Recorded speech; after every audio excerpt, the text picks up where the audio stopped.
Let's just get right into it. We need to talk about procrastination, but probably not in the way you're used to thinking about it. We're going to take apart this one big idea you might have about yourself, and it's an idea that's almost certainly wrong.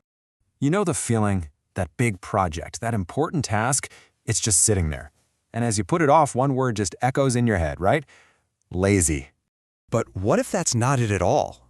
Seriously, what if that label is actually getting in the way of seeing what's really going on? And here it is. This is the whole thing right here. Procrastination isn't some flaw in your character. It's not about a lack of discipline. It's a defense mechanism. You're running from a feeling. Okay, so let's dive into this laziness lie. To really get what's happening, we have to look past that word and just look at the behavior itself. Let's start with a scene that I'm betting is going to feel pretty familiar. So there you are. The laptop is open, the document is just staring back at you. Everything you need is right there. But in that split second, your hand just moves. Not to the keyboard, but to your phone. It's almost like a reflex you can't control. And that's the million-dollar question, isn't it? Why does the phone always win in that moment? Why is that little distraction so much more powerful than the thing you know you need to do? Well, here's the secret. Your brain isn't actually choosing fun over work. It's reacting to a negative feeling. That task, no matter how small, has triggered this little spark of uncertainty, or maybe pressure or doubt. And the phone, it's just the fastest way to make that bad feeling go away. Now, this isn't just a one-off decision. Oh no. It very, very quickly becomes a powerful psychological loop. It's something your brain learns and locks in at lightning speed. Just look at how simple and powerful this is. Step 1, the work makes you feel bad. Step 2, you dodge it by picking up your phone or grabbing a snack, whatever. Step 3, instant relief.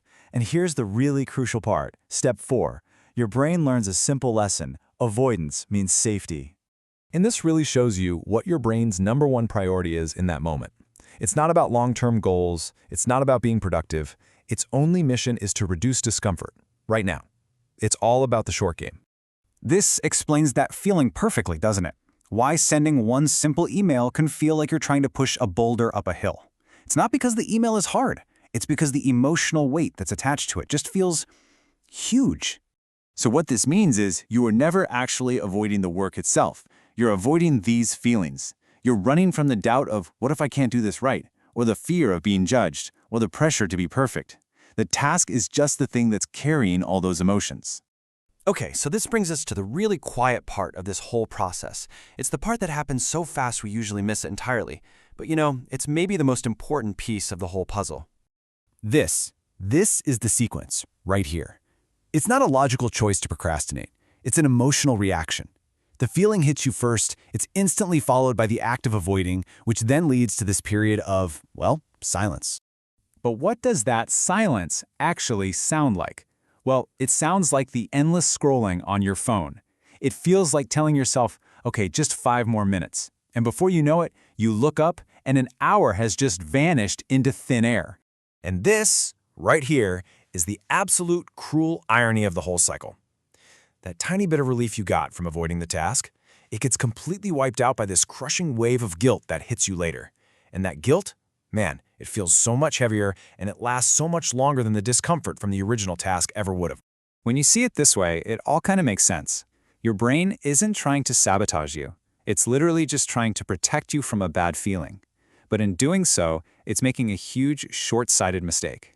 So what you've got is this fundamental conflict of interest happening inside your own head. Your brain's immediate priority is keeping you comfortable right here, right now. But your future, everything you want to achieve, your growth, that depends on pushing through the discomfort. So, what do you do with all this? Well, knowing this gives you a new tool. The next time you feel that magnetic pull towards procrastination, you can stop and you can ask yourself a totally different and way more powerful question. And that's really the question I want to leave you with. When you reach for that phone, are you actually running away from the spreadsheet? Or are you running from the feeling of being overwhelmed or the fear of not being good enough that comes with it? Just naming that feeling, that's the first real step to breaking the cycle for good.